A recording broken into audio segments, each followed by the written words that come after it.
Good afternoon, brethren. I'd like to welcome everybody this afternoon, and any guests we might have, and Gabriel and his new glasses. Hi, Gabriel. Our Sabbath is an awesome, wonderful time to get together. Always represents God's plan to us.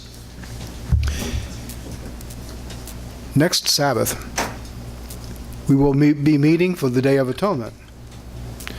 And the following Sabbath falls during the Feast of Tabernacles on the third day, which we will be observing along with many others from around our country, and probably a few foreign countries as well around the world.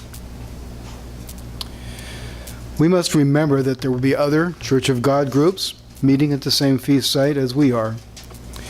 Even some of those we may not just always agree on exact everything, but they're part of our church.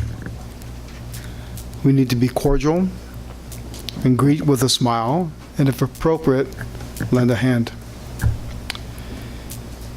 Our actions will always, like a first impression, speak louder than words.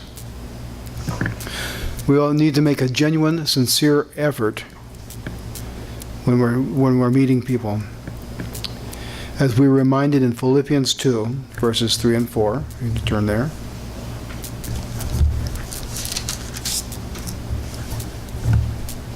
Let nothing be done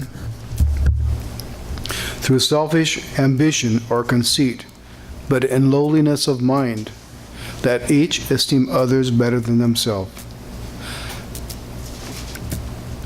Let us each of you look out not only for your own interests, but also the interests of others.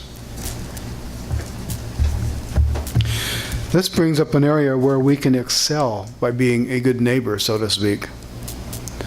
All year long, if you turn with me to Deuteronomy 14.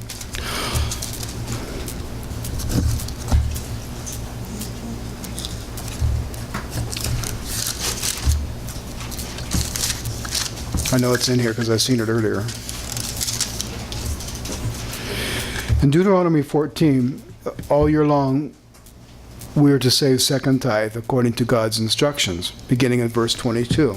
It says, "You shall truly tithe all the increase of your grain that the field produces year by year. And you shall eat before the Lord your God in the place where he chooses to make his name abide. The tithe of your grain and your new wine and your oil, of the firstborn of your herds and your flocks, that you may learn to fear and respect the Lord your God always. But if the journey is too long for you, so that you are not able to carry the tithe, or if the place where the Lord your God chooses to put his name is too far from you, when the Lord your God has blessed you, then you shall exchange it for money. Exchange that increase for money. And take the money in your hand and go to the place where the Lord your God chooses.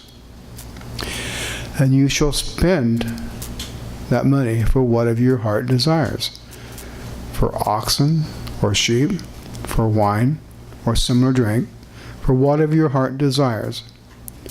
You shall eat there before the Lord your God. You shall rejoice, you and your household." Well, when we are no longer living in an agrarian society where we would take the produce or the livestock to the feast, just imagine riding a donkey, throwing a calf over one shoulder and a sheep over the other one. It'd be a really miserable trip, I think. But wherever you may travel this year, but thankfully we can use that money. That's why it says exchange your increase for money. And we can travel by car or plane or however else we might travel. Hopefully it's not by donkey, but if that's the case, enjoy, all right? One of the best ways to truly rejoicing and enjoying the Feast of Tabernacles is to serve others.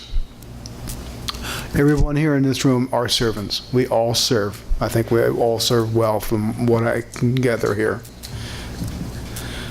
But let us make an example of ourselves to others. That's it. If you want a title, that is make an example of yourself. Let us make an example to others by making ourselves examples to others, for others to emulate, just as we are to emulate Jesus Christ by following his examples. He was not here to be served, but rather he served, and he served to the point of death, that we may have life in his kingdom. I've been served many times over the years, throughout the years. I've been in the church. Our first feast was made very special because someone offered to share their condo with us, knowing we hadn't been in the church very long, or hadn't been working very long, to save very much second tithe. Sharing with someone is a good way to get to know someone and to share experiences. There was a time when about 20 years ago, we just arrived in Florida from Arizona during this holiday season. We stopped in El Paso for the Feast of Trumpets, arriving in Tampa, Florida, just a few days before the Day of Atonement and the Feast of Tabernacles, when friends from Florida, whom we were going to be working with, insisted that we stay in their apartment while they stayed in St. Petersburg for the feast. That was a blessing. Yeah. We've had the experience to share our home when we lived in a feast area with others as well. Believe me, it is not one of those experiences that you will never. That's one of those experiences that you will never forget. That sometimes create new lifetime friendships. As Robin Weber, I think most of us know him, at least the name, usually says at the beginning of the feast, "The flexible bend they do not break." And if you've hosted somebody, you'll understand why. We all have different lifestyles. Even though sometimes these experiences can be challenging, they can certainly be rewarding as well. Just being there for someone can be a great service. You don't have to have extra tithe in order to do that. Maybe you know a couple that would like to have a little special time to go out for a meal by themselves. Maybe they haven't been able to do that all year long. And you might offer to watch their children for a few hours, if it's possible. And if you also have children, remember, it might give them some time to enjoy having some playmates to be with. Sometimes the feast seems like it's an adult thing. You know, it's all about mom and dad's church. Well, it isn't. It's their church as well, so we have to remember that. Or at a restaurant, and we've had this happen before, it's usually really, really busy time, and the restaurants are full. You'll see somebody waiting for a table. They've been waiting there, and you see them, and you recognize them. We met them at services. I sort of know those people. And you have room at your table. Rather than to let them wait longer, offer to share a table with them. It may sound this is a little strange, but this is a good way not only serving, but also striking up new friendships. The possibilities are endless. And now, of course, there's plenty of opportunity to serve during services at the site. And if you would like to serve somewhere, check with an usher or a deacon what the opportunities there are, and they should be able to direct you to whoever is in charge of that area. There's areas such as ushering, helping with the handicapped in the mother's room, or maybe at the information table. If you're familiar with the area, that's a good place to serve as well. Also keep an eye out for those who may not ask for help. Maybe they're sort of shy, they're new in church, and they really don't want to ask for any kind of help. Usually you'll find several young mothers that are there at the feast by themselves. Maybe they need help with carrying one of their children. their bags. And it's hard, if you notice, it's hard to carry a couple children, sort of like carrying your feast tithe, on the donkey, Cover a couple, or carry a couple children, a diaper bag, a Bible bag, or a briefcase at the same time. And if you've ever been there, I'm sure there's people been in here that's had to do that and didn't have any help.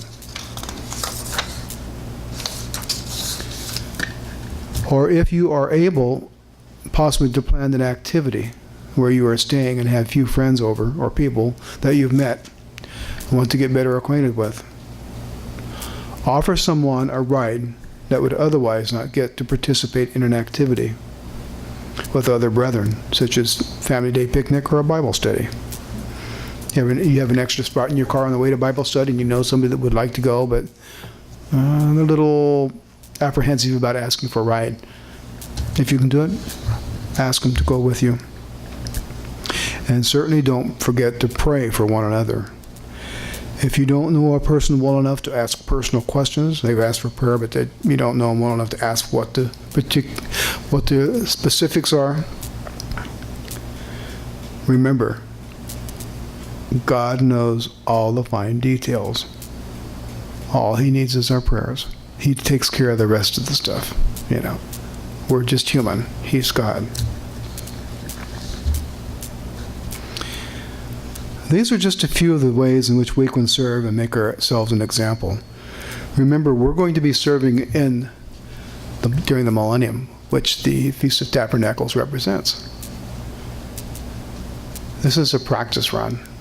We can learn from our experiences. Other people can learn from our experiences to help one another. Remember, the actions are louder than words and will make a more lasting impression. Set the example, maybe even change someone else's life. Also, we must take care of ourselves. First and foremost, we cannot serve others if we don't take care of ourselves. Get enough rest. Save time for personal prayer and Bible study. Enjoy and rejoice with your family and the special time, personal time together. The opportunities are endless. We can serve and serve, but no matter how hard you serve, you'll always find out you're being served more. It's the rewards are unsurmountable. This feast, we have the awesome privilege of sharing a condo with some longtime friends from Florida. Our youngest son and his family will be here from Arizona. They sort of go almost from coast to coast here. Along with our grandson, which we've seen at Thanksgiving, who will be a year old shortly after the feast. But remember, we are to go there and to rejoice with God in the Feast of Tabernacles. Serve and enjoy ourselves. And continuously pray, Thy kingdom come, that will be done on earth as in heaven.